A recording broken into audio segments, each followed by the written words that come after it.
দেশনেত্রী বেগম খালেদা জিয়া যদি কবর থেকে উঠে এসে আরেকবার দাঁড়াতে পারে, উনি এই ৭২-এর মুজিববাদী সংবিধানকে ছুঁড়ে মারবেন, সাথে সাথে তার কুলাঙ্গার পুত্র বাংলাদেশের মানুষের সাথে বেইমানি করা জনাব তারেক রহমানকেও ছুঁড়ে একজন ফেলবেন। প্রতিবেশীকে কুলাঙ্গার বলে সামাল দেওয়া যায় না, আর একটা দেশের প্রধানমন্ত্রীকে কুলাঙ্গার বলে এই লোকটা এখন পর্যন্ত ঠিক রয়েছে। অনেকে হয়তো ভাববেন উস্কানিমূলক কথা বলছে, না উস্কানিমূলক কথা না। আমার কয়েকটা কথা শুনেন।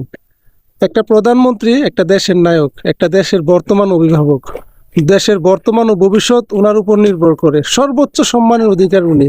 এখন এরকম ছাগল মার্কার লোক যদি এসে ওনাকে নিয়ে এই ধরনের কথা বলে, বাংলাদেশের প্রশাসনের উচিত সাথে সাথে ব্যবস্থা নেওয়া।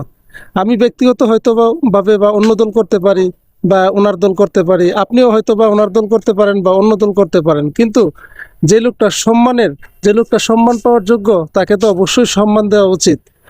সমালোচনা করলে তো অন্যভাবেও সমালোচনা করা যায়, কথাবার্তা বললে তো অন্যভাবেও বোঝানো যায় যে না, এটা এইভাবে হয় না, এইভাবে করা উচিত ছিল। কিন্তু কুলাঙ্গার কেন বলবে?